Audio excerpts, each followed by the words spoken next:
Assalomu alaykum hurmatli dasturchilar. Bugun sizlar bilan Kotlin dasturlash tilida OP bo'limimizni davom ettirgan holda ikkinchi mavzuyimiz, ya'ni konstruktorlar bo'limini ko'rib chiqamiz. Konstruktorlar mavzusini ko'rib chiqamiz. Konstruktorlarni ochamiz. Hamda buni ichiga bitta Kotlin klassni ochamiz.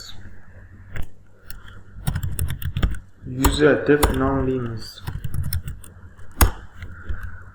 Konstruktor bu ikki xil bo'ladi. Ya'ni birinchisi primary konstruktor, bu asosiy konstruktor, ikkinchisi secondary konstruktor, ikkinchi darajali konstruktor. Biz hozir sizlar bilan primary konstruktorni ko'rib chiqamiz. Bu klass qatori bilan bir qatorda yoziladi va bunga misol tariqasida age int toifasida bo'lsin va name string bo'lsin. Endi xuddi shunga biza shu package-imizning ichiga bitta Kotlin faylni ochamiz. Bu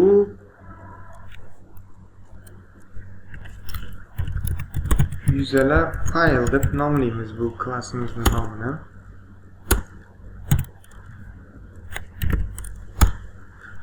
Asosiy funksiyani yozamiz va obyekt olamiz. Obyektimizning nomini userlar klassidan olamiz. User deymiz va qavsni ichini ochsak, bu bizga int age name string, ya'ni misol uchun 20. Oldin shuni joyini almashtiraylik. Ya'ni oldin string kiritaylik. Misol uchun Sardor 20 yoshda. Cout userlar klassi tochka age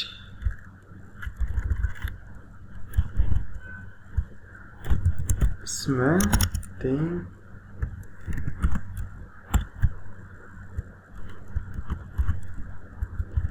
Sardor, misol uchun uning yoshi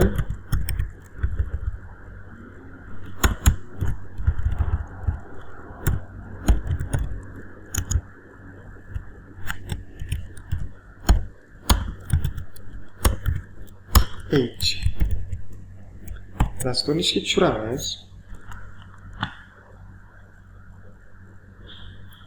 Hamda mana biz oldindan klaviaturadan kiritib qo'ygan nomlarimiz age bo'lib qolibdi. Name ismi Sardor, uning yoshi 20 deb hozir chiqadi. Mana ismi Sardor, uning yoshi 20 yosh. Misol uchun 20 yoshda.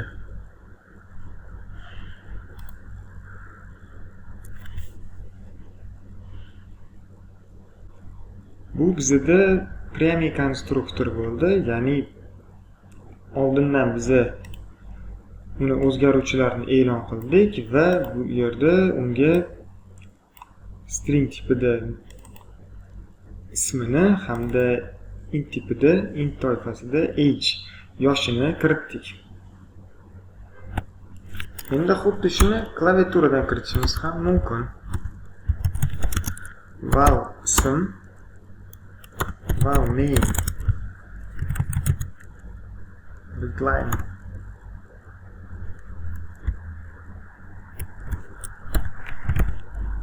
toString, val age, readline, toInt, name mana o'zi name deb yozsak, name va age bizga shunisi kerak.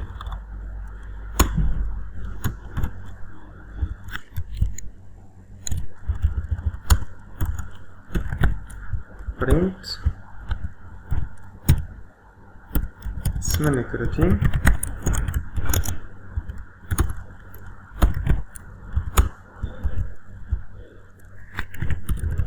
Yoshini kiriting. Dasturni ishga tushiramiz va ismini va yoshini kiritamiz. Misol uchun Aziz, yoshini kiriting 25 ta. Ismi Aziz, yoshi 25 ta. Ya'ni biza kiritgan ma'lumotimizni bu klassga murojaat qilgan holatda, mana user degan klassga murojaat qilgan holatda name degan joyiga string tipida kelgan ma'lumotni o'zlashtiryapti hamda int toifasida kelgan ma'lumotni age ga o'zlashtirib bizaga yozganimizda chiqarib beryapti. Bu bizda primary konstruktor edi. Endi secondary konstruktorga o'tamiz. Buni o'chiramiz va konstruktorimizga avvaldan qiymatlarni global ko'rinishda kiritib olamiz. Val a int so'roq teng null. Ya'ni so'roq degani bu har doim ham kiritilayotgan qiymat 0 ga teng bo'lmaydi degan ma'noda keladi. Keyingi safar val b int val s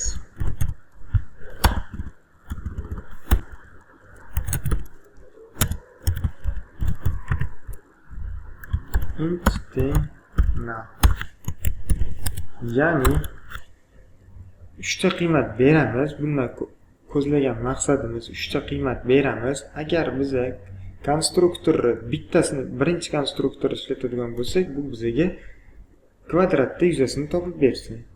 Biza bekorga klassimizning nomini yuqorida yuza deb ochmadik. To'g'rirog'i buni yuzalar deb qo'ysak ham bo'ladi. Ya'ni bitta son kiritadigan bo'lsak, bu bizga kvadratda yuzasini topib bersin. Ikkita son kiritadigan bo'lsak, to'g'ri burchakning yuzasini topib bersin. Uchta son kiritadigan bo'lsak, uch burchakning yuzasini topib bersin. Biz uning uchun konstruktor ochamiz, ya'ni secondary konstruktor, ikkilamchi konstruktor.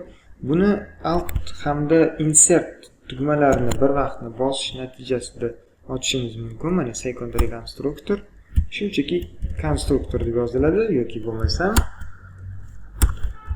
biz buni o'chirib yuborib, qo'lda konstruktor deb yozsak ham bo'ladi. Bu konstruktorni boshlang'ich qiymatlariga nimalar keladi? A keladi, int toifasida virgul b keladi. Bo'l, birinchisida faqatgina bu kvadratda yuzasi bo'lgani uchun unga bittagina qiymatni o'zi yetarli bo'ladi. Hamda cout pechat qilib bersin bizga kvadratning yuzasi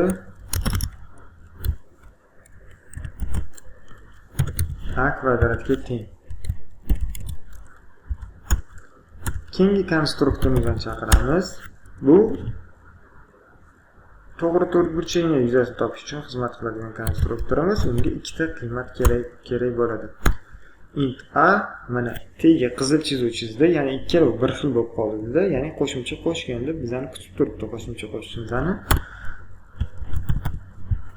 Int b deymiz. Ikkita qiymat keladi deymiz. Va bunga cout qism, ya'ni to'g'ri to'rtburchakning yuzasini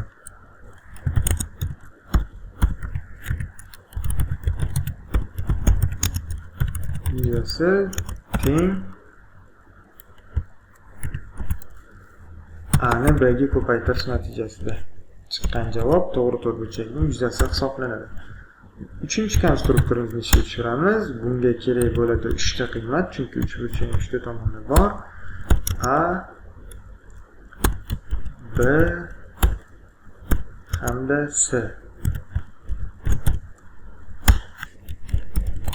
3 ta qiymat kerak bo'ladi. Endi esa biz if agar a plus b katta bo'lsa s dan va uchburchak yasalish shartini qo'yamiz yana. A plus S katta bo'lsa B dan va B plus S katta bo'lsa A dan. Cout A B hamda S sonlardan uchburchak yasash mumkin. Else uchburchak yasash mumkin emas.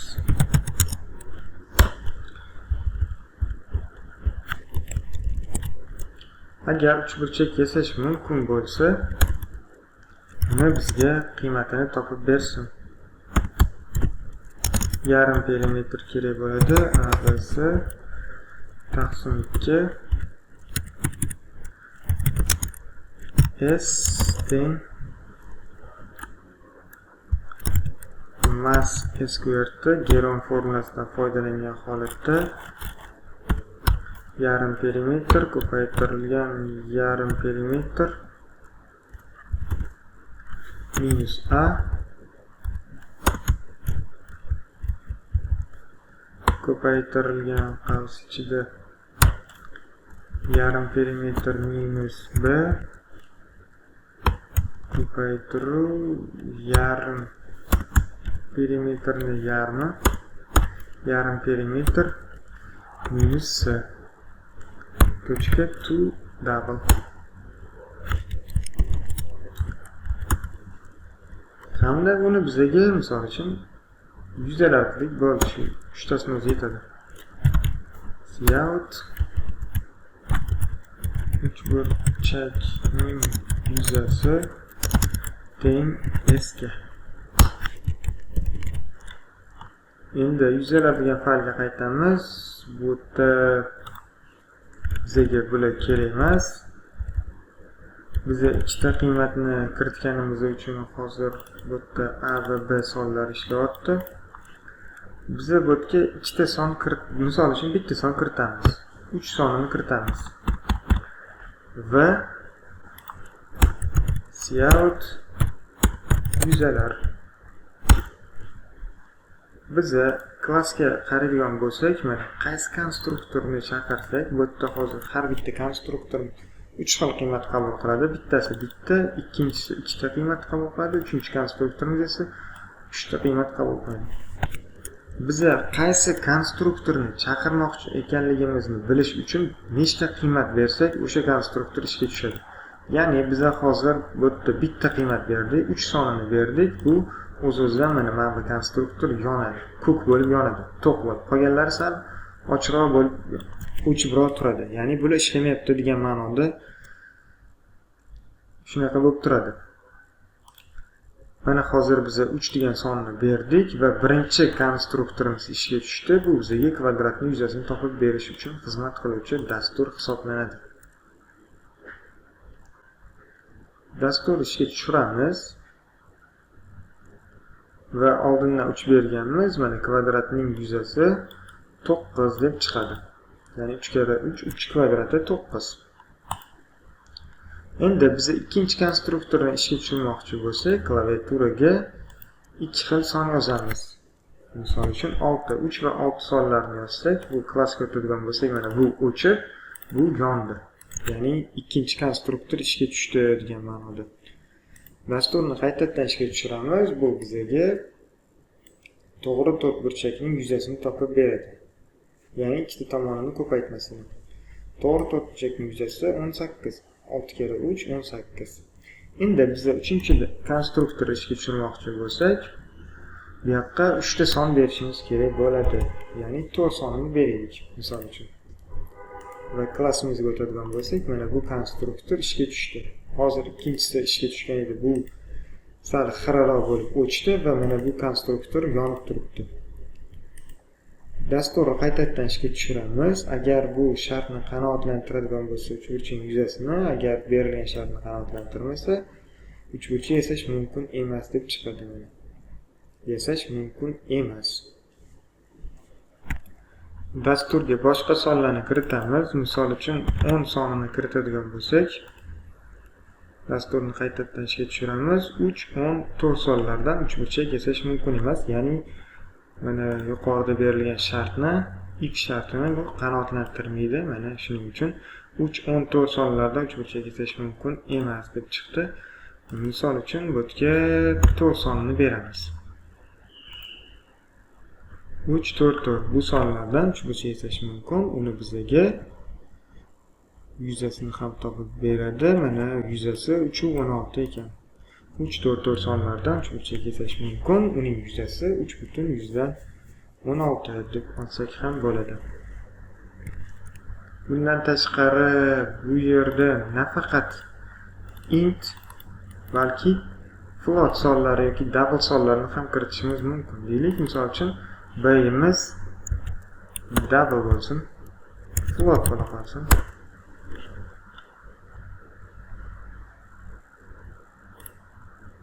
B sonimiz float dedik.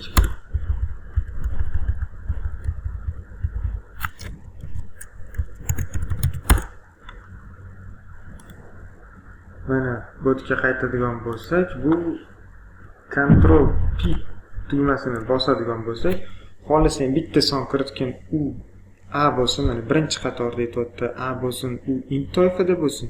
Keyingisi int va float bo'lsin, 3ta son kiritadigan bo'lsa, endi o'tdi. Int, float, int bo'lsin, ya'ni o'rtadagi son haqiqiy son bo'lsin deyapti. Misol uchun buni 4,3 deymiz.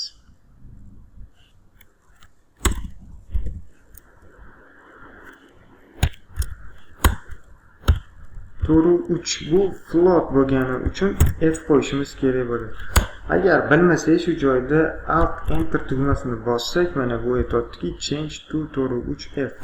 Ya'ni float qiymat ekanligini bildirib turish uchun f belgisini qo'ygan deb o'zi aytadi. Dasturni qaytadan ishga tushiramiz.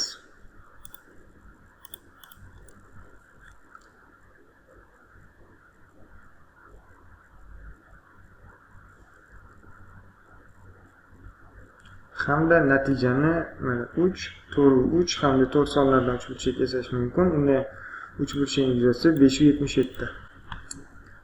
Ya'ni bu yerga misol uchun ikkita sonni o'zini kiritib turib ham ikkinchi konstruktorimiz uchun ishlatishimiz mumkin. Mana bu konstruktor uchun to'g'ri to'rtburchakning yuzasini 4,3 hamda 3 sonlarni o'zaro ko'paytirib beradi. Bu bizda 12,9. Dastur to'g'ri ishlamoqda. Shu bilan bugungi darsimiz konstruktorlarga bag'ishlangan mavzuyimiz o'z nihoyasiga yetdi.